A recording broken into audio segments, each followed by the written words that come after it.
Dutch cruise കപ്പലായ MV Hondius hanta virus ബാധ ലോകത്തിന്റെ പല ഭാഗങ്ങളിലും ആശങ്ക സൃഷ്ടിച്ചിരിക്കുകയാണ്. പക്ഷേ ആരോഗ്യ വിദഗ്ധർ വ്യക്തമാക്കുന്നത് ഇത് COVID-19 പോലെ ലോകമെമ്പാടും പടരുന്ന ഒരു വലിയ പകർച്ചവ്യാധിയായി മാറാൻ സാധ്യത വളരെ കുറവാണെന്നാണ്. കാരണം ഈ വൈറസ് ഒരാളിൽ നിന്ന് മറ്റൊരാളിലേക്ക് എളുപ്പത്തിൽ പകരുന്ന വൈറസ് അല്ല.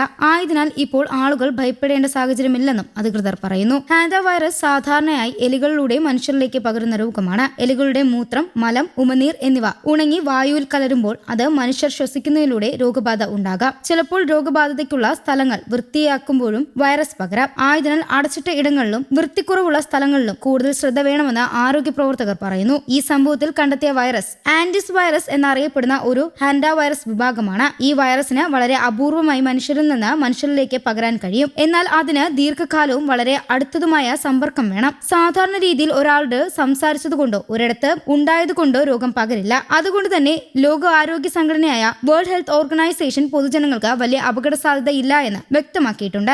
റിപ്പോർട്ടുകൾ പ്രകാരം കുറഞ്ഞത് 8 പേർക്ക് അസുഖം ബാധിച്ചിട്ടുണ്ട്. അതിൽ 3 പേർ മരിച്ചു. 5 യാത്രക്കാർക്ക് വൈറസ് ബാധ സ്ഥിരീകരിച്ചിട്ടുണ്ട്. കപ്പൽ ദക്ഷിണ ധ്രുവ മേഖലയിലേക്ക് യാത്ര ചെയ്യുന്നതിനിടെയാണ് സംഭവം ശ്രദ്ധയിൽപ്പെട്ടത്. പിന്നീട് കപ്പലിൽ കൂടുതൽ രോഗബാധിതർ റിപ്പോർട്ട് ചെയ്തിട്ടില്ലെന്ന് ക്രൂയിസ് കമ്പനി അറിയിച്ചു. ഇത് ആരോഗ്യ പ്രവർത്തകർക്ക് ചെറിയൊരു ആശ്വാസമായി മാറിയിട്ടുണ്ട്. കപ്പൽ നടത്തുന്ന കമ്പനി വ്യക്തമാക്കുന്നത് കപ്പലിലെ എല്ലാ യാത്രക്കാരുടെയും ജീവനക്കാരുടെയും ആരോഗ്യനില നിരീക്ഷിച്ചുകൊണ്ടിരിക്കുകയാണെന്നും ആവശ്യമായ മുൻകരുതലുകൾ സ്ഥിരീകരിച്ചിട്ടുണ്ടെന്നും വ്യക്തമാക്കിയിട്ടുണ്ട്. ഏകദേശം 140 യാത്രക്കാരും ജീവനക്കാരും ഉൾപ്പെടെ കപ്പൽ ഇപ്പോൾ സ്പെയിനിലേക്ക് എത്തിച്ചേരുമെന്ന് റിപ്പോർട്ടുകൾ പറയുന്നു. അവിടെ എത്തിയ ശേഷം എല്ലാവരെയും ക്വാറന്റൈനിൽ പ്രവേശിപ്പിക്കും. അർജന്റീനയിലെ ആരോഗ്യ വിഭാഗം ഉദ്യോഗസ്ഥർ നടത്തിയ അന്വേഷണത്തിൽ യാത്രക്കാർക്ക് അവിടെ താമസിച്ചിരുന്ന സമയത്ത് രോഗം ബാധിച്ചിട്ടില്ലെന്നാണ് സൂചന.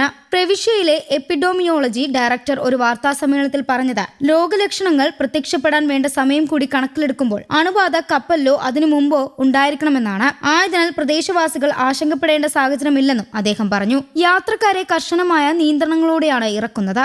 ചെറിയ ബോട്ടുകൾ ഉപയോഗിച്ച് യാത്രക്കാരെ കരയിലേക്ക് എത്തിക്കും. തുടർന്ന് പ്രത്യേക ബസ്സുകളിൽ സുരക്ഷിതമായ ഇടങ്ങളിലേക്ക് മാറ്റും. വിമാനങ്ങൾ തയ്യാറാക്കുന്നതുവരെ എല്ലാവരെയും ഒറ്റപ്പെട്ട സ്ഥലങ്ങളിൽ പാർപ്പിക്കും. സ്പാനിഷ് അധികൃതർ പറയുന്നതനുസരിച്ച് യാത്രക്കാരെ താമസിപ്പിക്കുന്ന സ്ഥലം പൂർണ്ണമായും നിയന്ത്രണ മേഖലയായിരിക്കും. പുറത്തുള്ള ആളുകളുമായി സമ്പർക്കം പരമാവധി ഒഴിവാക്കും. വിമാനത്താവളത്തിലെ ചില ഭാഗങ്ങളും താൽക്കാലികമായി അടയ്ക്കാനാണ് തീരുമാനം. ആരോഗ്യ സുരക്ഷ ഉറപ്പാക്കാനാണ് ഈ നടപടികൾ. കപ്പലിൽ നിന്ന് ഇതിനകം ഇറങ്ങി വിവിധ രാജ്യങ്ങളിലേക്ക് പോയ 24ലധികം യാത്രക്കാരെ ആരോഗ്യ ഉദ്യോഗസ്ഥർ കണ്ടെത്തി നിരീക്ഷണം ആരംഭിച്ചിട്ടുണ്ട്. അവർ 4 ഭൂഖണ്ഡങ്ങളിലായി പിരിഞ്ഞുപോയതായി റിപ്പോർട്ടുകളുണ്ട്.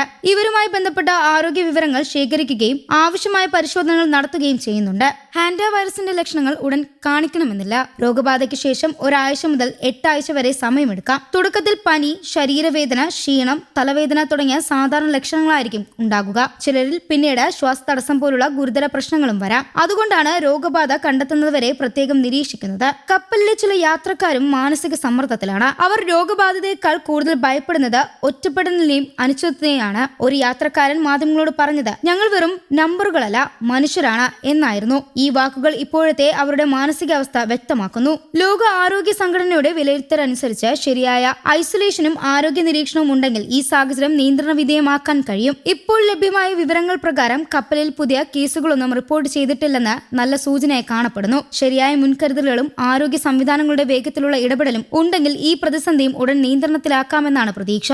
News desk Kerala Kaumudi.